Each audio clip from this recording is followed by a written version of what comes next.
Hello everybody, it is Monday the 27th of October and I want to talk again about this shift in consciousness that is happening at the moment and the rising of awareness, and really to show you what it is we're actually shifting to and what it is we should become aware of, which is our truth. What we are. I am. Everybody, single one of us is an I am, and we are as humanity. That is what we should become aware of. And I think we are being made aware of it, the way of pain. We are on the way of pain, apparently into enlightenment. There's only one thing we should get enlightened to, and that is what we are. And stand in that truth once we have got it. Now, the shift, the movement in consciousness onto a different wavelength, so to speak, is done through spiritual teachings. The teachings are there to change you. Again, the change is happening inside of you. The world is not changing around you. You look at it differently because of your shift in consciousness. And the one that is creating the spiritual teaching that is creating this world at the moment, I would say is at the forefront, the most powerful one in creating this world, is the New Testament. That is what is creating this world. And I really think we should kind of focus on it at the moment. I mean, the others are spiritual teachings. They will do something. We must look at them. But the one that is really the most powerful one at the moment is the New Testament. So what kind of shift does this story create in you? A new perspective of what you are and what you're in. And you are becoming that. Yeah, you're believing yourself to be that, and you will become that. And out of that, it will create your reality. That is the shift. It's happening in you, nowhere else.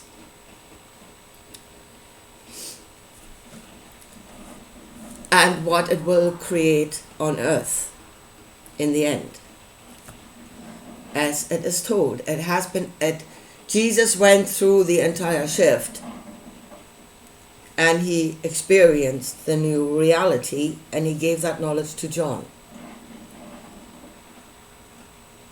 That is what happened. The reality of New Jerusalem coming to earth as a solid object. Let me say that. That is not a metaphor for anything.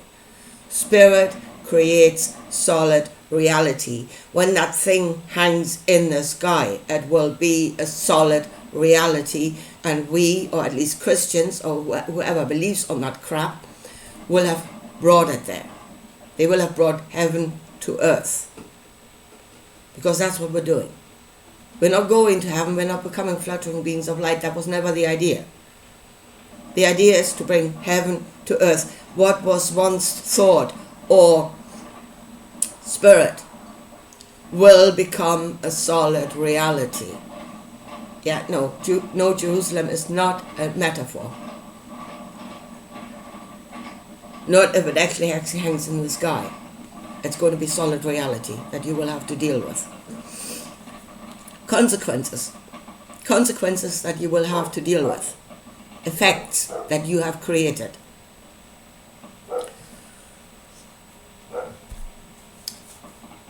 And really looking at it. I mean, really look at it with your eyes open. Yeah?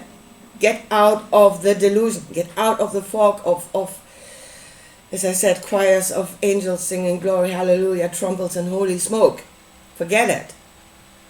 Look at the sober reality of what it is you're looking at. Yeah? There will be plagues poured out from New Jerusalem that will destroy most of life on earth, according to the book. There will be angels coming from New Jerusalem, and there will be wholesale slaughter all over the world. That is what the book says. Those that are in New Jerusalem are those that say glory, hallelujah, that glorify that God, that glorify the being that is doing all of these things, or the beings, and that either serve them or fear them. Glorify the Lord, all ye that serve him and all ye that fear him, both great and small.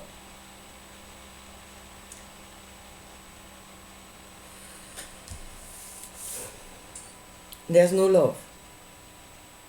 Forget about love. It's not there. You're looking for a light in a place where it is not.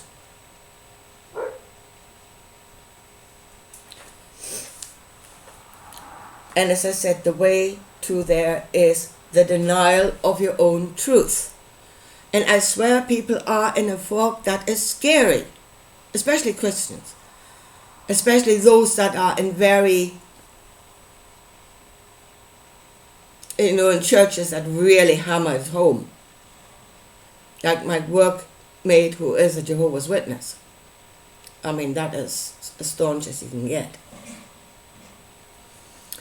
Where I can point these things out to her, about the plagues, about the full-on destruction of humanity that is happening at that moment. And she can stand there and say, well, it's a metaphor for heaven and God is love. Yeah, no more eyes to see, no more ears to hear, and absolutely no sound judgment or human judgment inside of her. I mean, that one is gone. She's a goner. She's lost it. Absolutely lost the plot. Well, some of us hopefully are still holding on to it.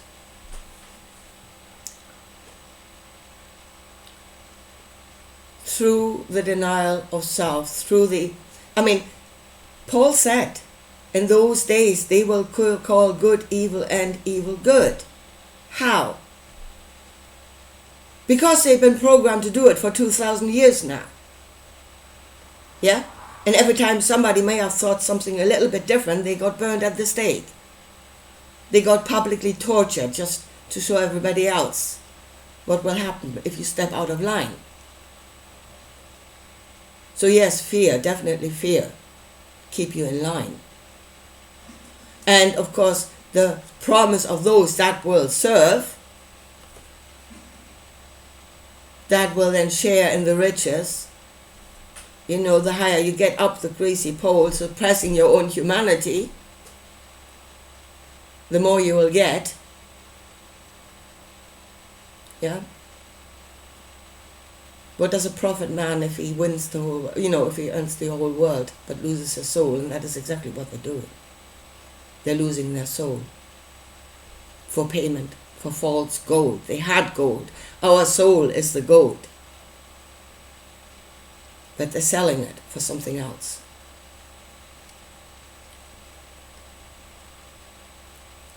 Now, again, I have a thing here that it's a transcript from a video I watched. It was about the black cube chronos, the black cube, which, by the way, let me say, Saturn and the black cube are being used interchangeably. They're not the same.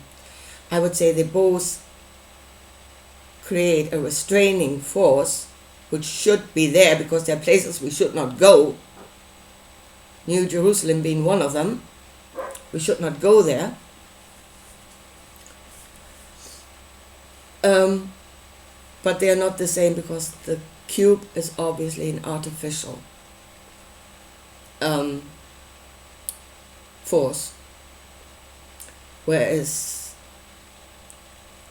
Saturn is nature. So they are not the same. But here, it says here, in the what it said there in the video, Romans named Cronus Saturn, but retained much of, well, that was from before, a paradisical era of peace, prosperity and simplicity before the corruption of mankind and the rise of Jupiter's rule. The Saturnian Golden Age was not necessarily joyful in the modern sense. It was marked by order, structured, and a kind of timeless stasis. There were no wars, no hunger, and no chaos. But neither was there progress nor spiritual awakening.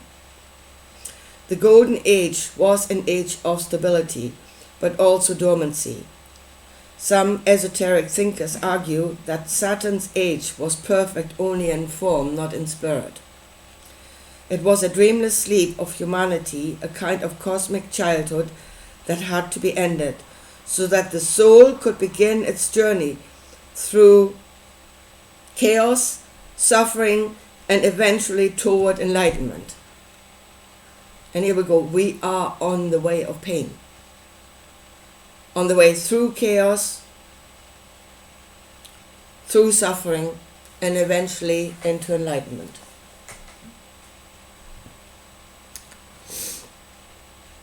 And the only enlightenment that we can have at the moment is that we had it sourced way back when. That was the truth. We were in a golden age of truth. And we were led away from that by a false promise, false gold. We had it. That's the only enlightenment we should see. We are going through suffering and chaos. We're going into the darkness, and you're being told, keep going, keep going. Yeah, you need to go deeper and deeper into the darkness. Whereas the truth is, if you keep going and it gets increasingly dark, that means the light is behind you. You're walking away from it. You are walking away from it. Turn around.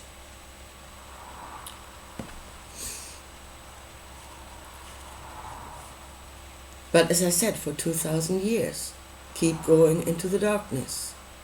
There is light there. You must find it. There isn't. You had the light. You walked away from it. You denied your own light, your own humanity. And it creates darkness in this world. Because our humanity is the truth.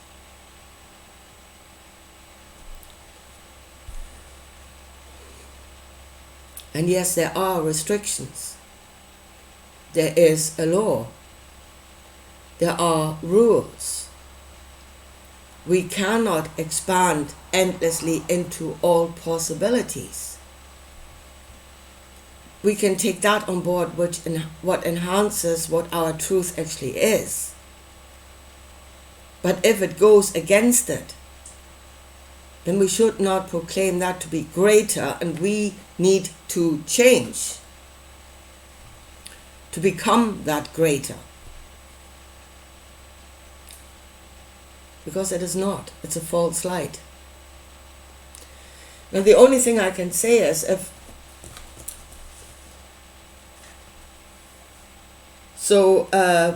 Saturnian Golden Age was not necessarily joyful in the modern sense. What is joy in the modern sense? Sex, drugs, and rock and roll. Here is the joyful world. Whereas there we only had no wars, no hunger, and no chaos. I mean, how dumb is that? I mean, if you have no hunger, no war, no chaos, what the hell do you want? What do you want that is so much greater? I mean, you've got it now. I think we've got it now. We've got the greater. Enjoy. Now, the only thing I can say is if that was a dreamless sleep, a kind of stasis, that is, we were what we were without being aware of what we are. And then there is no knowledge, real knowledge of self. So we're doing what we're doing unconsciously. We did unconsciously do the right thing, but we weren't conscious of the fact that we were doing the right thing. Then there's no awareness of self. I mean, if that's enlightenment, yes, but then we should come to the awareness of what we actually are. Stop looking out there at what others are and become that, but know ourselves by comparison. And right now, we could compare ourselves from what we were to what we have become.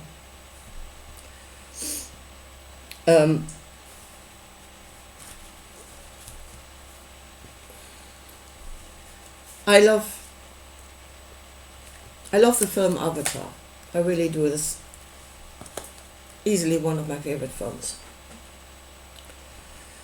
And people say, you know, you have the RV and then you have the humans. Oh, and they are the bad guys. You know, the destroyers of worlds, which we are becoming. So humans are the bad guys. Actually, I think what that film shows is two sides of ourselves. We are both the RV and we are the destructive humans.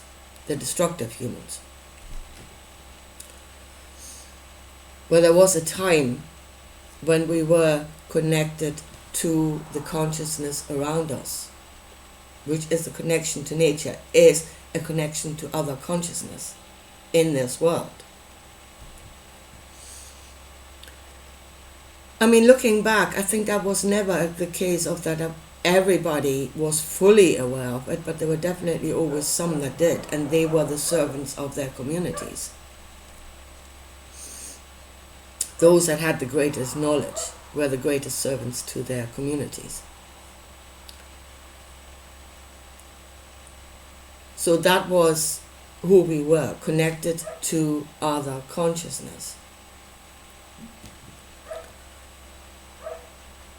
And then I think we were given promise of, first of all, being told that we are elevated above this, to disconnect from this world, which we are becoming more and more disconnected. That is the feeling of, this is not real. It's real, folks. It is real. It's all around you. It's real. This kingdom is real. It is within you. It's all around you. It is not that it is becoming less real. It is you are disconnecting from it. You're no longer getting the fullness of the information of what is around you, which would make it more and more real. Because you're experiencing it. You're no longer experiencing this world. You're disconnected. To be, and to deny this reality, to go into another. And this is, again, this is the shift we're making. We're making the shift into another reality, which will be as solid as this one. And not better. Definitely not better.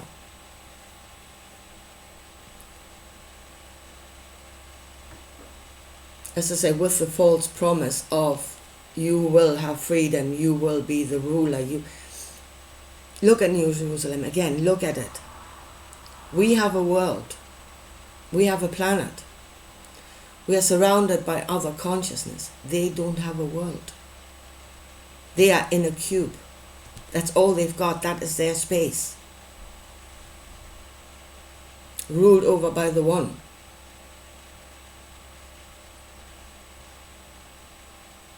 And you are kind of taught to accept that as greater, as the place where you should be. connected to that, they don't have a world. And in a way, I would say that is what makes them lawless, because they think they can do everything for themselves inside of that cube. They're no longer dependent on everything else like nature. And that is elevated greatness, and it is not. Greatness is to be part of the web of nature. To live with other consciousness around you. To create a place where all can experience themselves is life. That is true greatness, and we had that. We walked away from it. We walked away from our truth. We were part of a world. We're supposed to become part of a space of a Borg cube and call that greater. Now, if you look at this, again, let me go back to Avatar. If you look at that picture of the bad guys, the humans, and the Avi, the good ones, and I would say they're both us, and we're on the threshold of making a decision to either go back, and that is going back to what we were, going back to our truth, to becoming truly human again, and that is an integrated part of this world. Or to become the ones, the rulers, the elevated ones, the ones that are disconnected from everything else around them, and therefore they don't give a shit about what they do to everything else around them. I mean, that is the state of a psychopath that they call elevated greatness, and glorify the greatest psychopath of all, glorify God.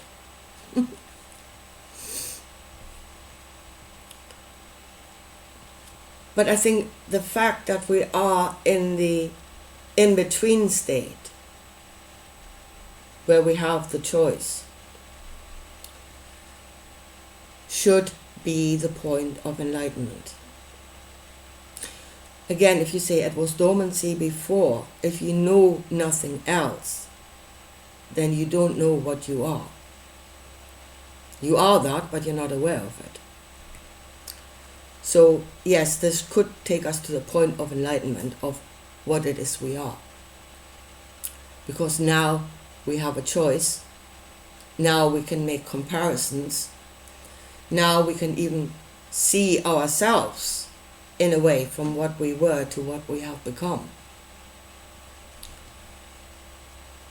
And then if we decide, which I think we should decide to go back, not forward, back. We need to go back to the truth. We could be that in an awakened state, aware of what it is we are. And I would say the awakened state is the better state in, if you don't know what you are, if you don't know your own gold, so to speak, they can take it away from you because you don't know you have it. If you know what you are, it'd be a lot harder. Because there may be other times.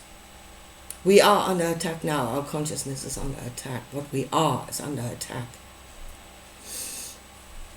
If we become aware of what we are, it would be a lot harder to deceive us. Let's say like that. It'd be a lot harder to deceive us. So yes, this should be the point of enlightenment. Not going forward into this great future out there, but returning to what we were and do it in awareness. Having woken up to the truth of ourselves. Enlightened to the truth of ourselves.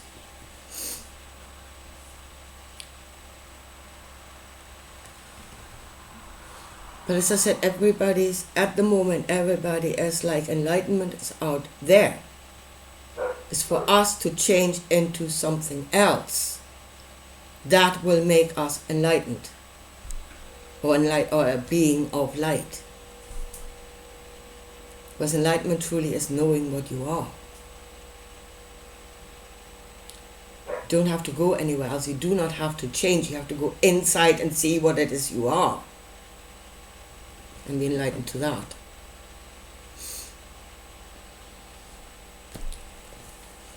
Now, the last thing that I really like about Avatar, 3 things. Obviously their connectiveness to one another and to their world. To their world that defines who they are. That's the first thing. And I said we were that. We were the Avi before the others came and took us away from that truth. The second thing is that they looked at their world without false judgment. I mean, they have judgment, they definitely have judgment, but not false judgment. They accept that there are predators in their world and that they are necessary for the entire ecosystem to function. So there is good, there is bad for themselves. Yeah, and they're not dumb enough to think everything is love, so I go and hug the predator because it's all love, it's all creator, it's all good. No. They understand what everything is, what it does, and why it's there. And then they have sound judgment as to how they approach those things. That's the second thing I really like about them. Yeah, they don't. False judgment would be to say, oh, the predator's doing bad things, he's really bad, it should be be done away with. That's false judgment. That's where you do not understand the whole, why it's there. And at the same time understand it's bloody dangerous to you. So don't go and hug them, because it's all love. Bloody nonsense. And the third thing I really like about them, and we are that, and we really must remember that we are that. And that is, although they do live in peace with each other, I don't think they will do in the third part. I'm looking forward to that one, but for the most part they do live in peace with each other. They're different from each other. Yeah, and it's not always easy for the different tribes to interact with one another, but they will do it in the end. So there's a diversity of what they are, but still connected to one another, connected to their world,